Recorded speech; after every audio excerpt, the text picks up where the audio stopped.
Hello, ladies and gentlemen. My name is Sayu Wulandari Amrita Dara, and today I'm going to present to you my paper, which is about how do Gen Z consumers adapt to digital payment in Indonesia, a review of GoPay and OVO. As for the authors, there is 3 people. First is me, myself, Sayu Wulandari Amrita Dara. I'm a student in Bandung Institute Technology, and I'm from Bali. The second is Professor Alexander Nice. He's my supervisor in Rennes School of Business in Rennes, France. And third is Anindya Pratiwi Putri. She's my professor and supervisor in Bandung Institute of Technology too. For the overview, I'm going to explain 6 overviews. First is Generation Z characteristics. Second is digital payment without and e-wallets in Indonesia. Third is the research method. Fourth is the research question and hypothesis. Fifth is the chi-square analysis. And the sixth is conclusion and limitations. What is Gen Z? Gen Z is the generation that is currently running this era.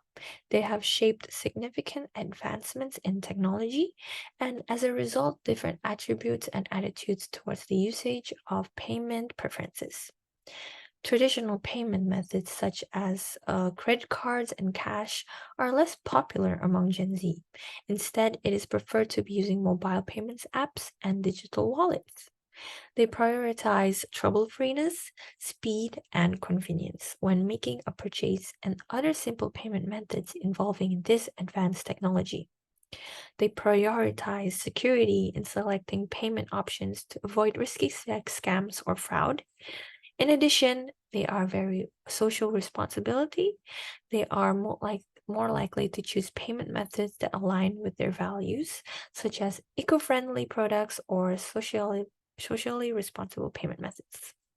From a journal I found, written by Pratiwi T. Andriana F. and Sugerto, written on 2017, in the coming years, the world of commerce will be shaped by the combined purchasing power and influence of Generation Z.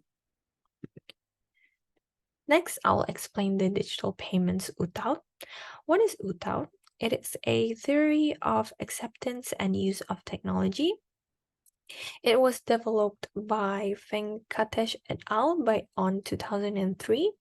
It is to uptake and appropriate use of digital payments to illustrate how relationships between user and behavior, trust, attitude, and intention underlie how information technology users behave. The key drive forcing behind user behavior toward acceptance of information technology. First, there is ease of use that boosts user confidence and have an impact on how satisfied users are with the product. And then second is trust, a primary determinant of consumer intentions when purchasing a product or service. Third is risk, can be seen split into 2 dimensions, a risk in online transactions and perceived risk associated with a consumer service or product. And the fourth is usefulness, which is a degree to which a consumer believes a technology may improve job performance. So these are the existing e-wallets in Indonesia. Hanadian Nurhayati Wolf identified GoPay and OVO are both largest top 2 e-wallets in Indonesia that are commonly known and used the most. So first, let me explain what GoPay is. GoPay is a payment application from the Gojek company, comprehensive digital payment that enables users to securely conduct cashless and cardless payments for everyday needs of Generation Z or any generation. And based on many journals and researches, GoPay has proven to be the most famous e-wallet in Indonesia among the Gen Z who have thrived their transactions easily and safely. This has gained much attention for the Gen Z to be satisfied and easily not worried about not bringing cash. And the second is OVO. OVO is a digital wallet with wide usage among retailers, transportations, firms, e-commerce platforms, and bill payment services. OVO has also made a big impact on digital payments in Indonesia. It has given many different features and facilities to Generation Z to use and access for the transactions. All QR codes to send transactions, which has helped users with convenience and trust as well as cashless payments. So the problem statement for this is to examine the motivations of Generation Z consumers with regards to digital payment options between existing e-wallets in Indonesia, which are GoPay and OVO. Also to examine consumer behavior between two generations toward their spending. Also identify the misuse of easy access towards e-wallets and disadvantages that can occur from the users themselves. For the research method, I use the purposive sampling. Purposive sampling is a method to find and choose examples that are information rich in order to make the most use of scarce resources. And I use the quantitative research using questionnaires regarding the hypothesis objectives and gathering in-depth data from Generation Z in Indonesia towards their preferences and adapts to digital payments. For the first research question is convenience associated with consumers having to adopt digital payment methods?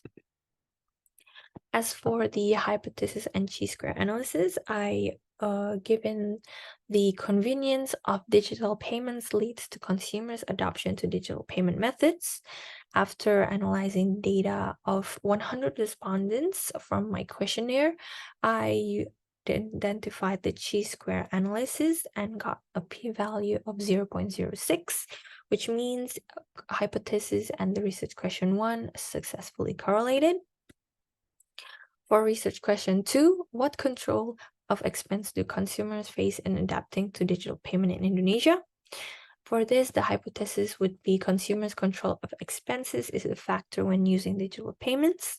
For the chi-square analysis, I got a p-value of 0.03, which means the research question of number 2 and hypothesis number 2 successfully correlated.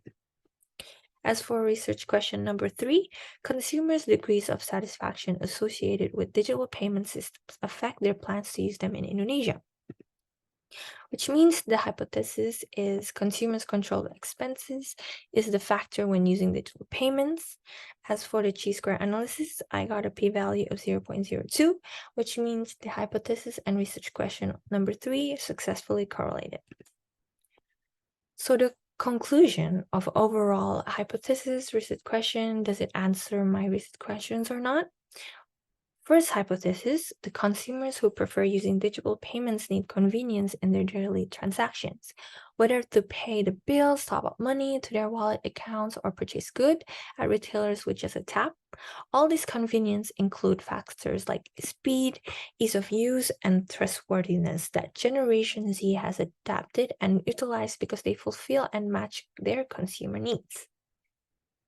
This result is consistent with the hypothesis that there is a link between convenience and the use of electronic payment systems. So yes, convenience is associated with consumers adopting digital payment methods.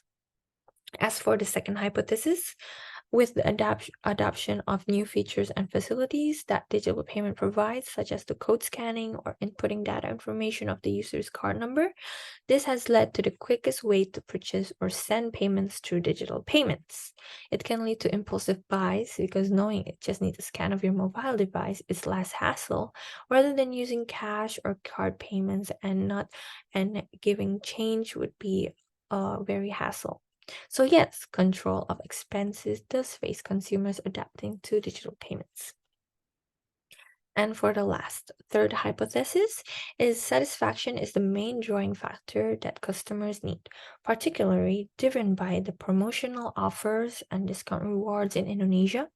Indonesia has various kinds of promotion offers, whether it could be a 10% cashback purchase, a buy one get one offer, or from many restaurants or retailers, there's a lot of discounts.